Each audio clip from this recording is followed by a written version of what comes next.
Guys, ಮತ್ತೆ ನನ್ನ mini ವ್ಲಾಗ್ಗೆ ಸ್ವಾಗತ. ಎಲ್ಲರಿಗೂ ನಾನಿವತ್ತು ನನ್ನ ಬೀರೂಲಿರೋ ನನ್ನ ಬಟ್ಟೆಗಳನ್ನ ಕ್ಲೀನ್ ಮಾಡ್ಕೊಂಡಿದ್ದೆ. ನಮ್ಮಮ್ಮ ದಿನ ಬೈಯೋರು ಕ್ಲೀನ್ ಮಾಡ್ಕೊಳ್ಳಿ ಅಂತ. ಅದಕ್ಕೆ ಇವತ್ತು ಕಾಲ ಕೂಡಿ ಬಂದಿತ್ತು ಅನಿಸುತ್ತೆ. ಕ್ಲೀನ್ ಮಾಡ್ಕೊಂಡು ಆಚೆ ಬಂದೆ. ಅದು ವಾಷಿಂಗ್ ಮಿಷಿನ್ ವಾಶ್ ಮಾಡೋ ಬಟ್ಟೆಗಳು ತುಂಬ ಇದ್ದವು. ಅದನ್ನೆಲ್ಲ ವಾಷಿಂಗ್ ಮಿಷಿನ್ಗೆ ಹಾಕಿ ವಾಶ್ ಮಾಡೋಕ್ಕೆ ಹಾಕಿದೆ. ಆಮೇಲೆ ಸಂಜೆ ಅಣ್ಣ ಎಲ್ರಿಗೂ KFC ತರೋಣ ಅಂಥೇಳಿ KFC ತಂದು ಎಲ್ಲ ಕುತ್ಕೊಂಡು ತಿಂದು ಮತ್ತೆ ನಾನು ಮಾರ್ನಿಂಗ್ ಮಂಡೇ ಎದ್ದು ಕಾಲೇಜ್ಗೆ ಹೋದೆ. ನನಗೆ ವ್ಲಾಗ್ ಮಾಡೋಕ್ಕೆ ಟೈಮ್ ಇಲ್ಲ, ಸಾರಿ ಫಾರ್ ದ್ಯಾಟ್. ನನಗೆ ಅಸೈನ್ಮೆಂಟ್ಸು ವರ್ಕ್ಸ್ ತುಂಬ ಇದೆ. ಕಾಲೇಜ್ಗೆ ಹೋಗ್ಬಿಟ್ಟು ಬಂದೆ. ಆಮೇಲೆ ಅಮ್ಮ ದೇವಸ್ಥಾನಕ್ಕೆ ಹೋಗೋಣ ಅಂತೇಳಿ, ನಮ್ಮೂರಲ್ಲೇ ಇರೋ ದೇವಸ್ಥಾನ ಅದು.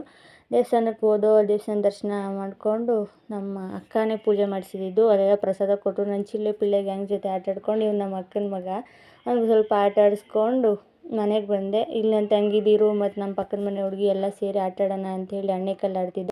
ಎಲ್ಲ ಜೊತೆ ಕುತ್ಕೊಂಡು ಊಟ ಮಾಡಿ ಇವತ್ತಿನ ಎಂಡ್ ಮಾಡಿದೆ. Thank you for watching. Bye.